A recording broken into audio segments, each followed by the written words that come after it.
Hello, everyone, and welcome to episode 125 of the Run in the Paint podcast. I'm Miles here with Ben. Ben, how are you doing today? Doing well.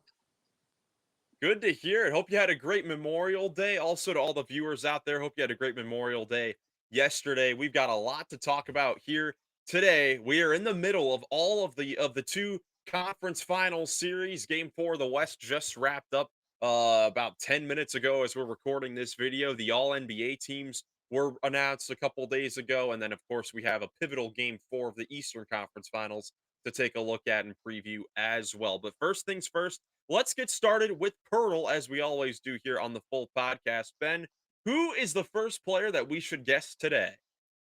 Let's try. Hmm, let's try. Trey Murphy of the Pelicans. Trey Murphy of the Pelicans. Let's see here. All right. Not Okay. bad. We know a few things. So we know this player is not in the Western Conference. 6'7" or 6'6", 23 or 22 years old, and a number that is lower than 25, 24, 23. So we're Hmm. definitely a younger Okay. player. It is going to be a younger player in the Eastern Conference. So let's see what we can get here, man. 6'7" or 6'6", and the forward thing is not highlighted yellow. So this is probably going to be a taller guard. First thing that comes to mind is maybe Cade Cunningham. Yeah. Um. Not a bad guess. Yeah, I would guess be a taller guard or something like that. Man, no one's really popping into my mind here quite yet. Yeah, it's just because Kind of tricky. I'm trying to think of players that are kind of in the wheelhouse. The first players I thought of immediately were Cade Cunningham and Dyson Daniels, but Dyson I'm Daniels, thinking Nick and I RJ got him. Barrett's another name that just came up for me. Maybe guess Ooh, him. RJ Barrett. Let's see. I think Well, I don't think only thing against I don't think RJ Barrett would be that young though. yeah, So that's the only thing against that that. yeah. So let's try Cade Cunningham. Let's see where that gets us because he does All right, fit we'll most try of it. these categories. And we got it. Oh no way! Oh, How we you got supposed it. to guess? What? Back to back podcast Pirtles Oh that we my! get into. Wow! Nick and I got well, Nick really got Dyson Daniels into this time. Cade Cunningham into Oh unbelievable my streak. goodness! What a guess! Wow! Wow, let us know We're how long getting it took you better at guys to get. Turtle, I think. Yeah, let us know how long it took you guys to get Cade Cunningham, man. Glad again that we got that done quickly so we can get right into these games. Game 4 of the Western Conference Finals last night. The OKC Thunder taking a commanding 3-1 lead in that series after a very impressive bounce back victory. Finally, a close game in the conference finals, Ben. They get it done 128 to 126. And right out the gate, they came out with the physical defense and the energy and the tenacity that we just didn't saw at all in game 3. And me personally, I thought it was led by Lou Dort's defense on Anthony Edwards to start game 4. Um. Yeah. Was definitely Presley Dort's defense on Edwards. Just today, Anthony Edwards unfortunately did have his best night. I mean, he had 16 points. Just couldn't get too much going, and you got to credit Lou Dort to that OKC defense for making things confusing and tough on Anthony Edwards. Yeah, I mean, Anthony Edwards coming out of the game wasn't really able to have many, scoring opportunities. I mean, he only took two shots attempts in the first half of the game. And, that's just something that's very uncharacteristic for him in the Timberwolves. But it's a lot of credit to the Thunder defense spectacular as far as, you know, having him touch the ball less, having him have less opportunities to score. But that opened up the opportunity for a lot of other guys to get going offensively because despite Edwards and Randall, who I'm sure we'll talk about later, having, not so great first halves, that opened up the opportunity for all their role players to have pretty big games. Jaden McDaniels, really all four guys that came off the bench for Minnesota all had great impacts on the game. And, Minnesota, what did you think of their ability to still find good shots and opportunities to score, even with their two stars having off halves? Yeah, so Minnesota just, I think they did a good job at just, getting it to guys that were just open, wherever, then guys were just hitting their shots like, DiVincenzo, Nikhil Alexander Walker, McDaniels. Those are three guys that, started getting on a roll and hitting some big shots.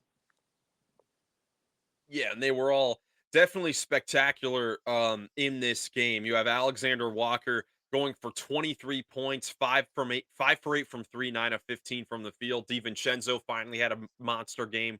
He hit five threes. Reed made some nice extra hustle plays, and Terrence Shannon, second straight game that the rookie comes in and has, a solid impact on the ball game.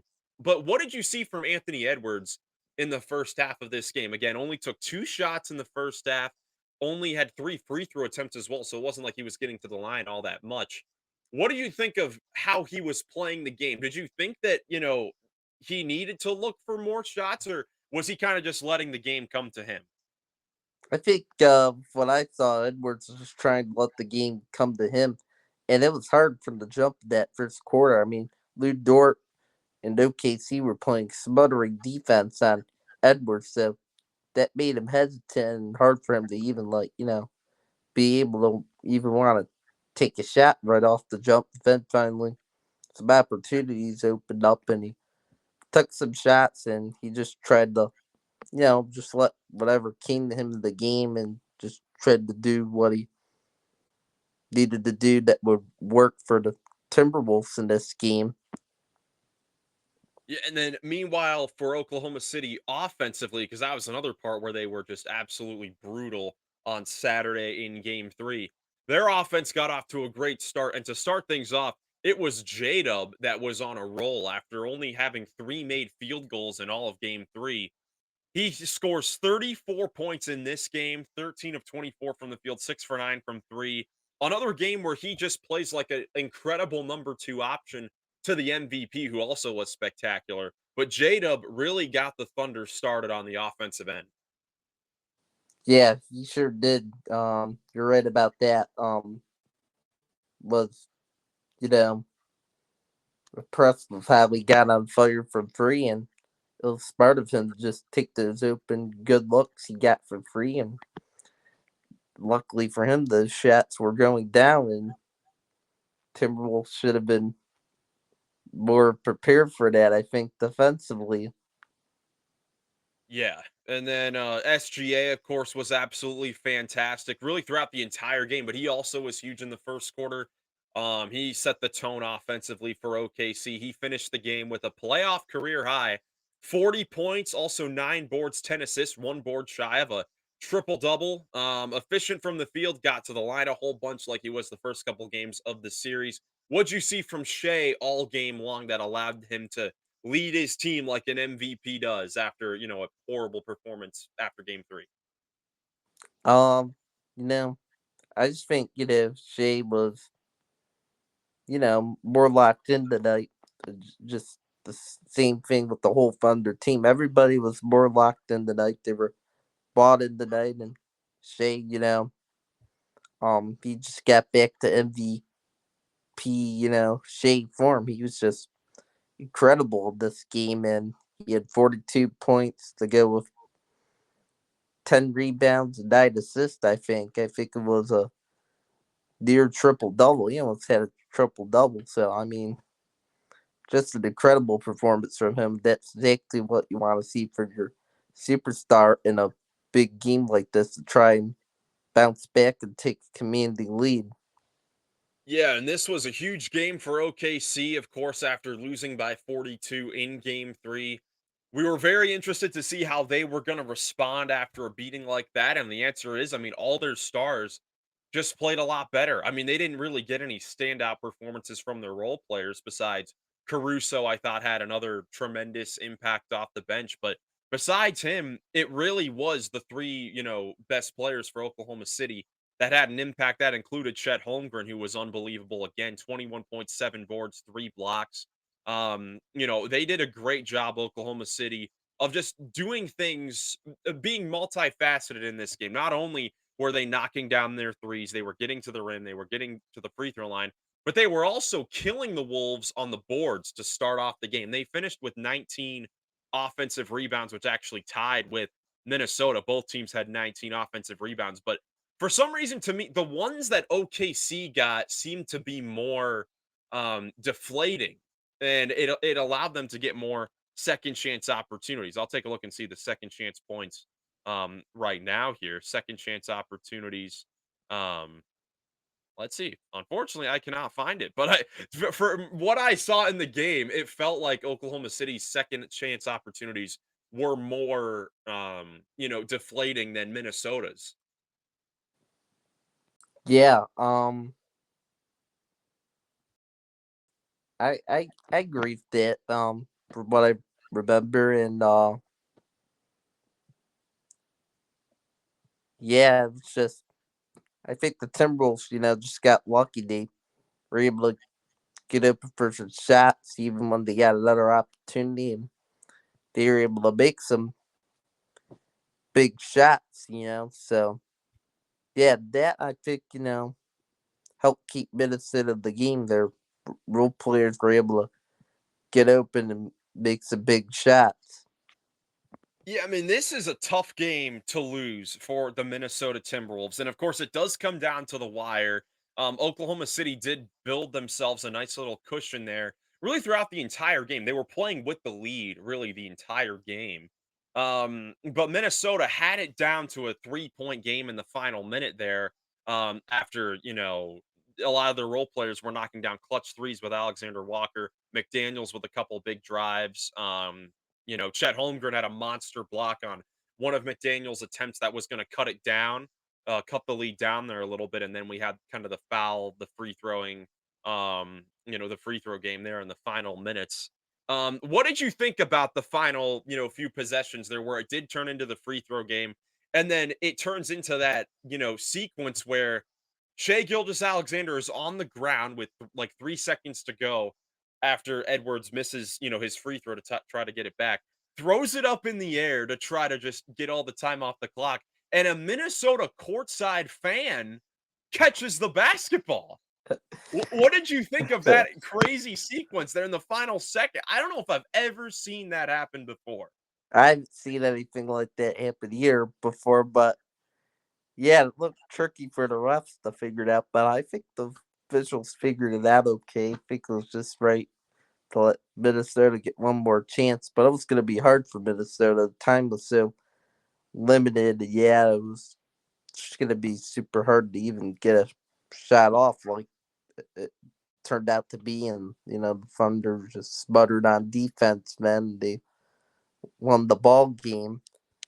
And I thought, as well down the stretch, when OKC got up by a few points again off of, free throw being sped up. I like that they just wanted to just foul Minnesota and not let them get off any 3-point shots. I thought that was a really smart, a great defensive strategy right there by Mark Dignault, the Thunder head coach. I'm glad he likes to do that stuff. Yeah, definitely smart. And it was good to see OKC actually be able to execute that, because we've seen a lot of teams kind of get burned when fouling up by three. I actually kind of want to go through and, count all the times where a team fouled up three in these playoffs and then lost the game, because I feel like that's happened a lot where the basketball gods are like against this, just playing the math game and not allowing a chance to tie the game from three. I know it happened with New York in game one of the Eastern Conference Finals. Their guys missed free throws. It's happened before throughout these playoffs as well. But, the way that OKC was able to execute down the stretch, their game plan and the clutch scenarios was absolutely fantastic. And their poise was key down the stretch as well. Again, They frustrated Minnesota. I know Timberwolves fans will probably have a lot of gripes about the officiating.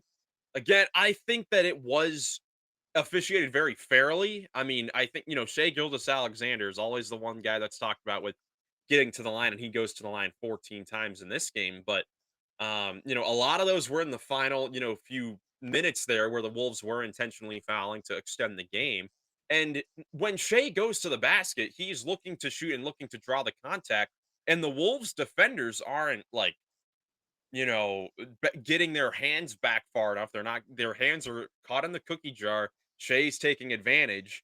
And those are all fouls. I mean, at the end of the day, this is another game where the free throw disparity, Minnesota still shoots more free throws. They shot 7 more free throws. So I don't think that there's much gripe on the foul baiting or the officiating. Like you said, Ben, I think that the officials did a pretty good job. They had a great crew for this game. But moving away from that, for Minnesota, of course, this is a tough game to lose because you have great performances from your role players. We talked heading into this game how, if Minnesota was going to have a chance to win this game, they needed some role players to step up. And I said that they only really needed 2 role players to step up outside of course, Edwards and Randall having great games.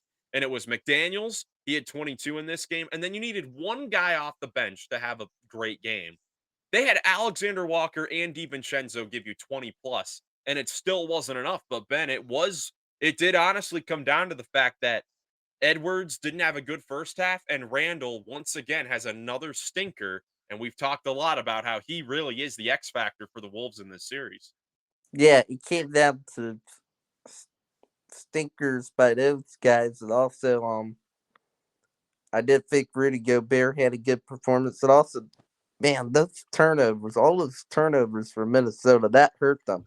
They had 22 turnovers to Minnesota's 14. It's hard to win a ball game when you have 22 turnovers. Man, that was just rough for the Timberwolves. But credit OKC and their great defense for causing just turnovers throughout the game that make things tough on Minnesota. But yeah, Edwards had 5 turnovers himself. Same with Julius Randle had 5 turnovers. Yeah, that was a great from them either. That's what I saw on the box score. And yeah, I mean, hey, it's great that your role guys came in, showed up, but you still gotta get more from your top guys too. Like Edwards and Randall. But I mean, it was kind of impressive that they were close and right in the game the way they were, even with rough performances from their top guys, and then all those turnovers.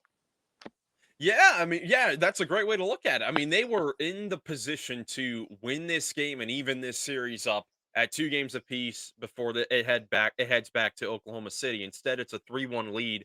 And yeah, I mean, Julius Randle just from the jump, it just didn't look like he was going to have that great of a game. I mean, in this game, he goes for 5 points, 1 for 7 from the field. He made 1 basket, and it just seemed like every single time that Randall tried to isolate and get himself into the paint or into the middle of the lane, the Thunder just completely crowded. There were a few double teams or triple teams, and Randall would just try to whiz it out, throw a fastball out to the corner to his shooters, and a lot of times it would result in a turnover. Or I can remember one play, it might have been in the beginning of the second quarter where he got triple teamed as he was trying to make a spin move to the middle, and he just flings it out in the corner to Terrence Shannon. And Shannon wasn't able to catch it cleanly because it was a bad pass. He still got a shot up, but it's things like that it didn't result in a turnover, but the Thunder defense just forced the Minnesota offense to just be out of rhythm with Randall, with Edwards, and throughout the game with those 2 guys. And the deal is in these big games at this level and at this point of the season, you need your superstars to shine. And in this game, the 3 best players were SGA, J-Dub, and Chet Holmgren, all for OKC, and it was their stars. For Minnesota, their role players shine. but their two stars combined for 21 points and 10 turnovers on 6 for 20 shooting and 1 for 10 from 3. It's just not going to cut it. They needed their stars to play better in a game like this. Yeah, exactly. Uh, exactly right. Really, that's what I Yeah, gotta so say. Yeah, so now Oklahoma City, I mean, first, I mean, just an impressive victory, the resilience to come off of a 42-point thrashing in game 3 and get this type of victory like this after the game before Ben and I hopped on here. Our boy Nick, shout out to Nick, texted in our group chat. Really a perfect summary of the game that this win for OKC was a championship caliber win coming off of their worst performance of the season. The MVP has his worst game of the season on the road against a superstar in his own right, in Anthony Edwards, in a key moment where the Timberwolves could, get the advantage back, tied up at 2. This was a big swing game in the series. And OKC, the way that they came out to start the game and the way that their three, I'll call them stars, their three young best players all had very, very great games. So, overall, this was a championship caliber win, I think, for Oklahoma City. And once again, they proved that under adversity, they continue to bounce back. Yeah, exactly. And I saw Nick's message. Yeah, I agree. He was right, and it was like when Minnesota would punch right back at OKC, make some big shots. I was just impressed with OKC's resiliency. They would just come right back and then make some big shots of their own all throughout the game. That was pretty impressive too by OKC. That's um high level great basketball right there by the Thunder. So now they go back to Oklahoma City, the Thunder with a 3-1 lead, a chance to clinch the Western Conference Finals and advance to their first NBA final since 2012 in game 5. That'll be on Wednesday night. Of course, the Timberwolves will look to, keep their season alive. But Oklahoma City has obviously been so incredible at home throughout these playoffs and throughout this regular season. Ben, what do you think are, let's say, your top 2 keys to Minnesota getting this series back home for a game 6 and getting a win on Wednesday? Well, you know, if the Edwards and Julius Randle gotta show up this time, they gotta be superstars. They can't come in and have another stinker, you know, on the road. Um, it's not going to be easy on the road in OKC. I can tell you that. In a closeout game to go to the finals, man, those OKC fans are going to go crazy. But they got to try and block out those distractions. Hope superstars show up for the Timberwolves. Hope a few role guys could come in and play well again, and I think they need to be better defensively too. I was totally impressed with Minnesota's defensive performance. I'd like to see them do a better job of not giving up easy cuts for Thunder players near the basket to allow them to get easy shots, and then allow them to get too much open shots on the perimeter too, and just take care of the basketball too. Can't turn it over a bunch of times, or else I think they could be screwed on the road if they turn it over a bunch of times again. Yeah, I mean, we saw the Timberwolves frankly got blitzed in games 1 and 2 in Oklahoma City after, a solid first half of game 1 for them. For the Thunder, what are the things that they need to do to make sure that this series is over on their home floor and then they can get a nice rest before the NBA finals? Um, you know, Shea and G Dub and Chet gotta show up again, be that great big free like they were a great big free during, their great wins they had throughout this series, and they gotta play a great smothering defense once again, and rally behind what I think will be a pretty electric and amazing OKC crowd there in Game 5. Absolutely. Excited to see how that fan base reacts to their, first chance to get to the finals in a while again. 13 years since they've been to the finals. And again, an incredible win there for OKC in game number 4. Moving on here, let's quickly preview game 4 of the Eastern Conference Finals. That'll be tonight at 8 p.m. The Pacers, after losing game 3 at home, will look to take a 3-1 lead bounce back against the Knicks. New York coming off of that incredible 20-point comeback in game 3. Ben, what are some things that you want to see from Indiana, who kind of crumbled? Their offense really struggled in the second half against New York in the clutch. What do you want to see from the Pacers heading into game 4? Uh,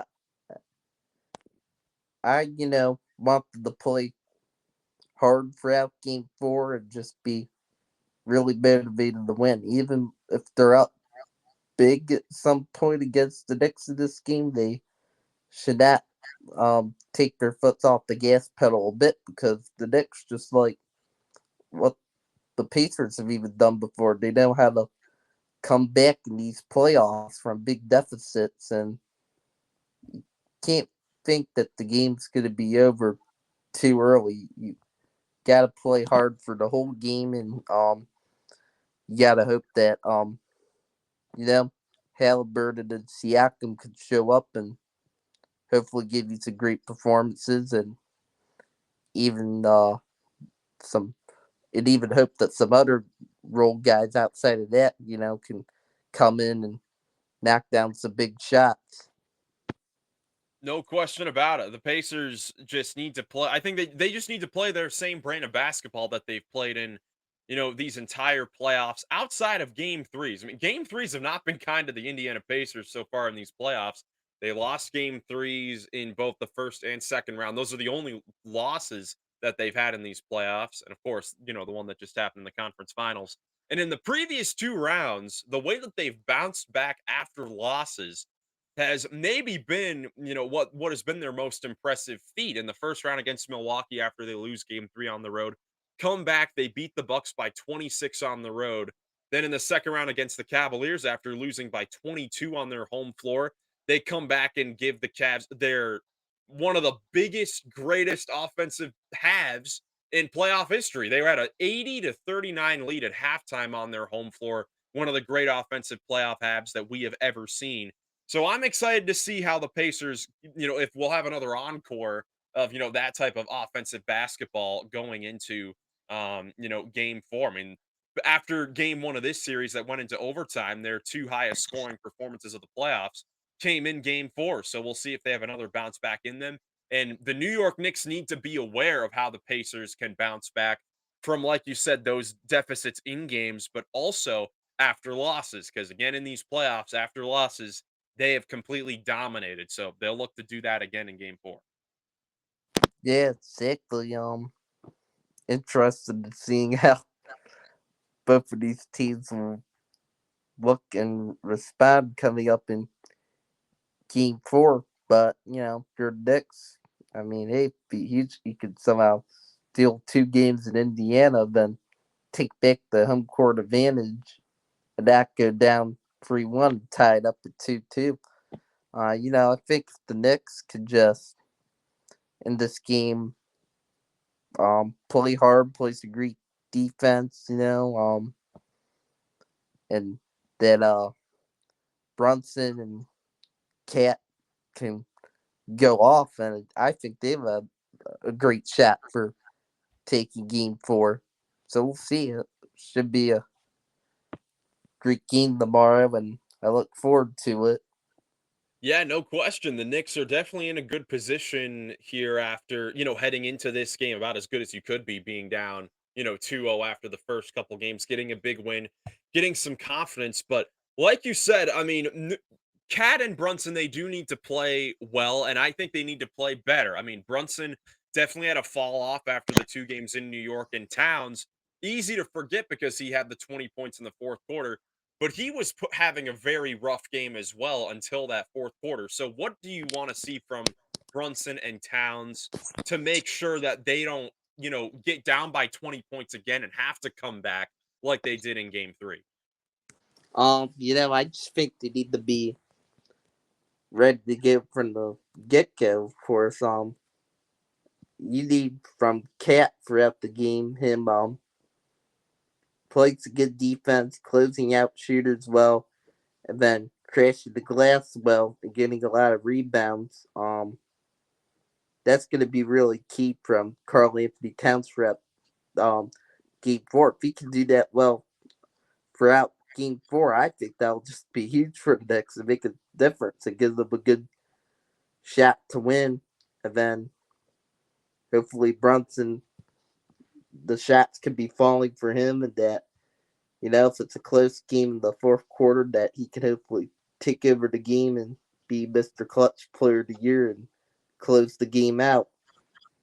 Yeah, like he did in game 3, because that one also came down to the wire a little bit as well. Another key thing for New York, Brunson and Towns, they not only do they need to play better offensively, they need to stay out of foul trouble because that's been a Yeah, problem throughout this entire series. I right. mean, Brunson, it's crazy. That comeback that New York made in the fourth quarter, most of it was with Brunson on the bench. I don't know how much you can count on that being able to happen again. So their star players need to stay out of foul trouble, and just be solid on the defensive end. Yeah, exactly. Can't get into foul trouble again in this game if you're Knicks star players or any player on the Knicks, or else that could just put the Knicks team in trouble of this game and make things tougher game plan wise down the stretch. You gotta hope that you're not having to sit Brunson for so long again, like you were in game 3 because of the foul trouble, and same with Carl Anthony Towns. No question about it. No question about it. Obviously, a big swing game 4 in this series. Before we move on from this, Ben, who are a couple key X factors or players that you want to see play super well aside from the superstar, big names that we have in this matchup? Who are some role players that you want to see or think need to have huge performances in order for either of these sides to pull off the win? Bear Neesmith could get out fire for the Pacers again in game 4. Look out. They're gonna have a great shot to win. And um I wouldn't be surprised too if Aaron Neesmith made a big impact defensively coming up in game 4. I think he's a pretty good defender that's underrated on that end as well. So I think he could be an X factor for the Pacers, and I think Mitchell Robinson could be dominant on the boards once again, grabbing a ton of rebounds, playing some great defense, and not allowing the Pacers to really get anything going in the paint. That um I think he could be a huge X factor too coming up in this game 4. No question about it. Key game 4 of the Eastern Conference Finals tonight, 8 p.m. on TNT. New York Knicks, Indiana Pacers. The Knicks looking to even things up and stealing back the home court advantage with 2 wins in Indiana, but the Pacers just 1 win away from getting all that, momentum back before heading back to MSG. A huge game 4 tonight on TNT. Moving away from the playoffs, final thing before we get out of here. Couple days ago, we finally had the all NBA teams announced, the 3 all NBA teams. So let's take a look at them and hear your thoughts on them, Ben, and I'll give my input as well. First, we'll start off with the all NBA first team. We've got Giannis, the MVP, Shea Gilgeous-Alexander with Nikola Jokic, Donovan Mitchell, and Jason Tatum. I think 4 of those 5 guys, Giannis, Shea, Jokic, and Tatum, were kind of going to be locks for most people, all on all those all NBA teams. And if I'm not mistaken, I could go take a look at the voting breakdown. I'm pretty sure all 4 of those guys unanimously made the all NBA first team, but it was Donovan Mitchell making the all NBA first team. The battle was probably between Mitchell and Anthony Edwards. Ben, what were your thoughts on Donovan Mitchell actually getting named to his first All NBA first team. I think it was the right decision.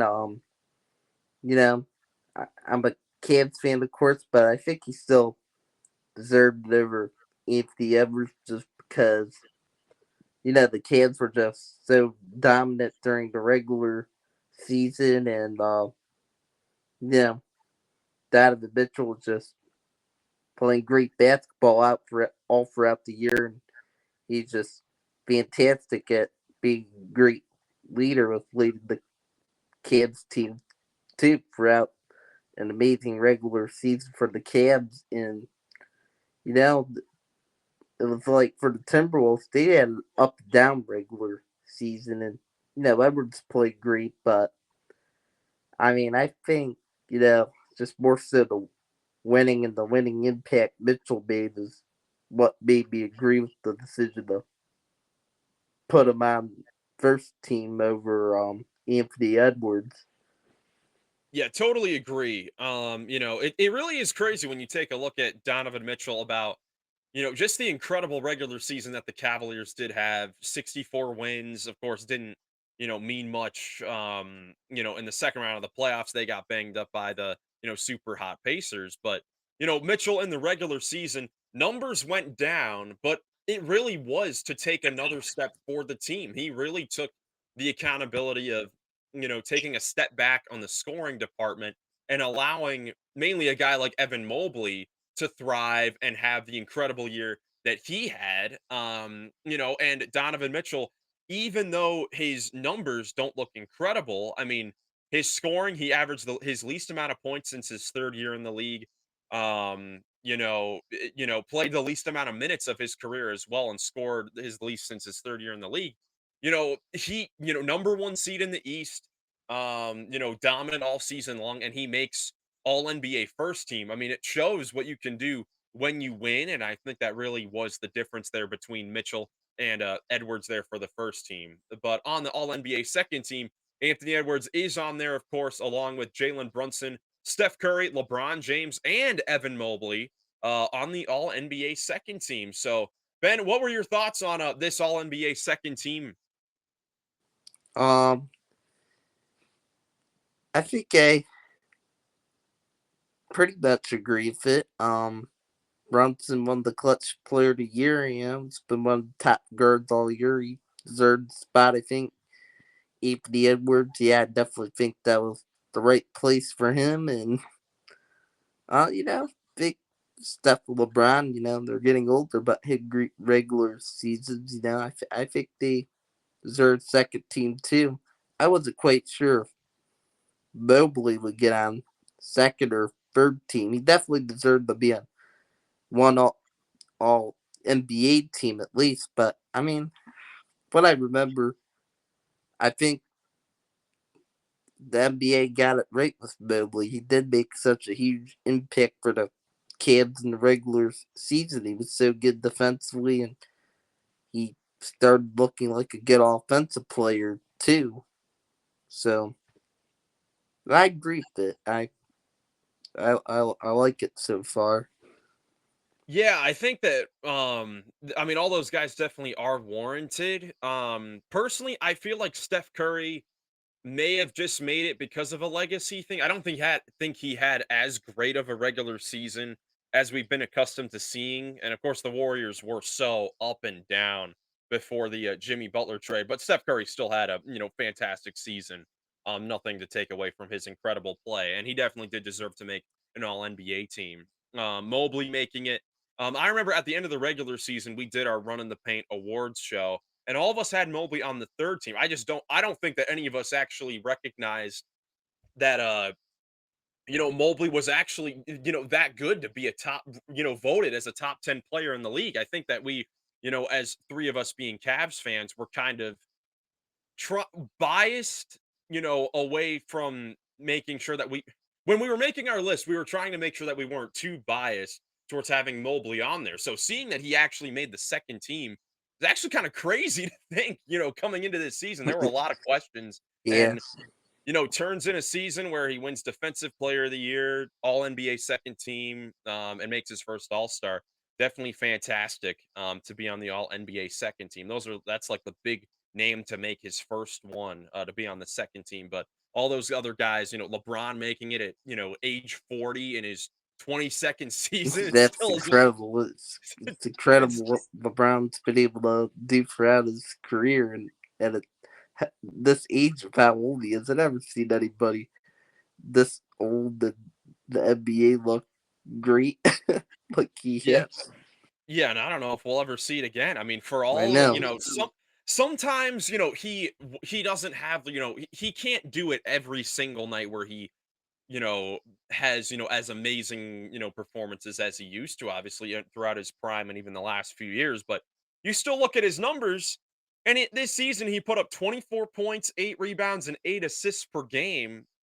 Just an incredible year again in his age 40 season. Excited to see what he can do over, the final couple of years of his career because it is definitely coming up on the horizon. Moving on to the All NBA third team, a lot of first time guys on this one. We've got Cade Cunningham, Tyrese Halliburton makes it again, along with James Harden, Karl Anthony Towns, and Jalen Williams from Oklahoma City. Ben, what are your thoughts on the All NBA third team? Yeah, that's an interesting list. Cade, he definitely deserved it. The Pistons just getting so improved this year and just playing great basketball all throughout the year. Um, and then I'm not surprised J Dub's on that list because the Thunder have just you know been so good all season long, and he's been a great second option. The Shea over there this year. I guess he was good enough to make third team. Yeah, I was kind of surprised about Tyrese Halliburton. I mean the Pacers though had a great, um, you know, the Pacers have been playing great ever since the rough start to the season. So maybe they wanted to like give some credit to that winning and putting a Pacers player on the third team. But I don't know if I quite agree with that or not. I'm trying to remember who really got snubbed for that. If anyone really deserved that over him, I'm not Yeah, quite I'll get sure you. what to think about that. Yeah, But I'll I get you mean, he those did have a names for pretty good sure. year. Um, and I don't think he's overrated still. But yeah, then Cat, yeah, I think he deserved it. He had a great year. Made an All Star team. I think Cat had the best year of his career. He was just awesome in New York, and I think turned out to be a great change of scenery. Him going to the Knicks this year and having a great season like he did. Yeah, And then absolutely. James Harden, yeah, I think he deserved it because of you know the Clippers surpassing our expectations that we had on that team. Before the start of the season, we both didn't think they were even going to make the playing tournament. Well, they weren't even a playing team. I don't think they got right in the playoffs, and Harden was just awesome all year. And he had some performances this year where he reminded me of Rockets James Harden. He was just so good in some games. So I think Harden deserved it.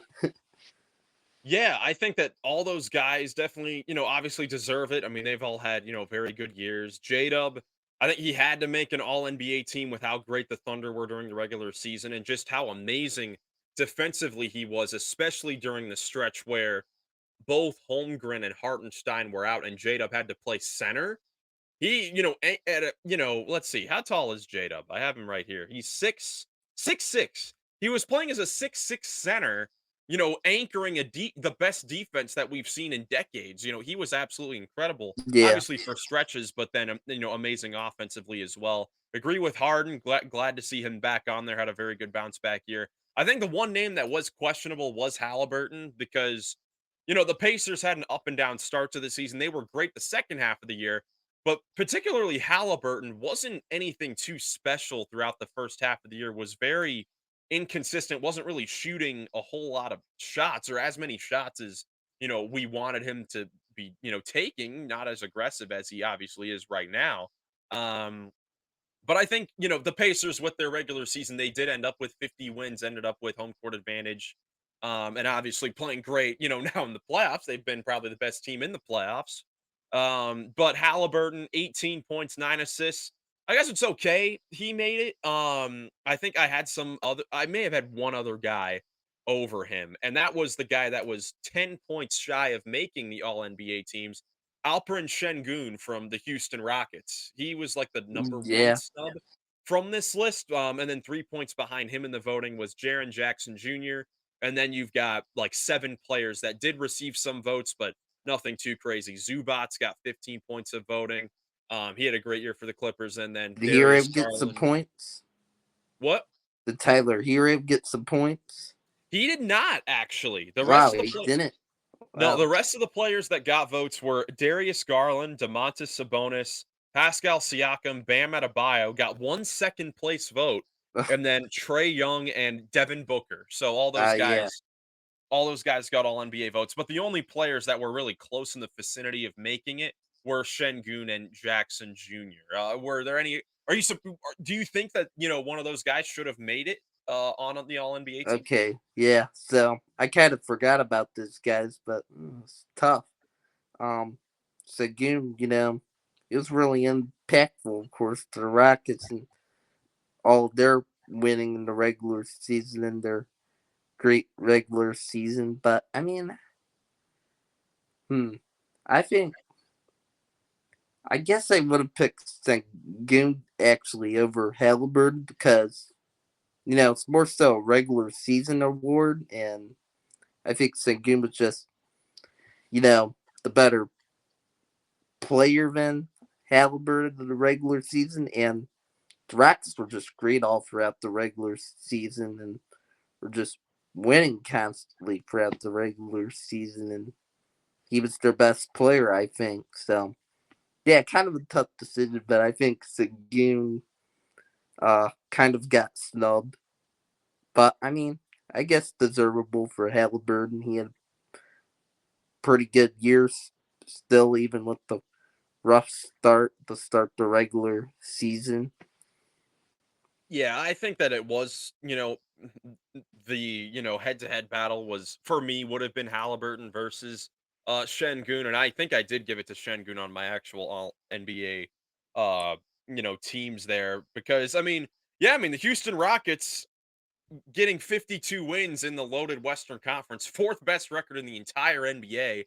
And, he was, obviously the number one, guy on their team, 19 points, 10 boards, 5 assists per game, and leading their team at the center position and did a very good job. So I think he probably should have made it, but, nothing against Halliburton. I think, all the, talk about him being the most overrated player in the league was just ridiculous. I'm glad that he is having all these great performances in the playoffs to prove that he is not overrated because he is a great player, very fun to watch when he is on. But I think I probably would have given it to Şengün, but Halliburton would have been my 16th player on there. Overall, I think all those guys definitely deserve to make it. I'm not mad at any of them for making the All NBA teams. Yeah, overall, I think the NBA did a pretty good job with all NBA teams this year. I mean, I think I agree with most of it at least. So yeah, that was cool. Yeah, absolutely. Well, Ben, I think that's all we got here for today. Again, make sure you guys tune in for Game 4 of the Eastern Conference Finals tonight. Big swing game again between the Knicks and the Pacers, and then we'll be back here to recap here on the Run in the Paint recap and on the podcast as well. Thank you guys so much for watching. If you enjoyed, leave a like, subscribe for more NBA postseason content. Hope you have a great rest of your day, and we'll catch you in the next one.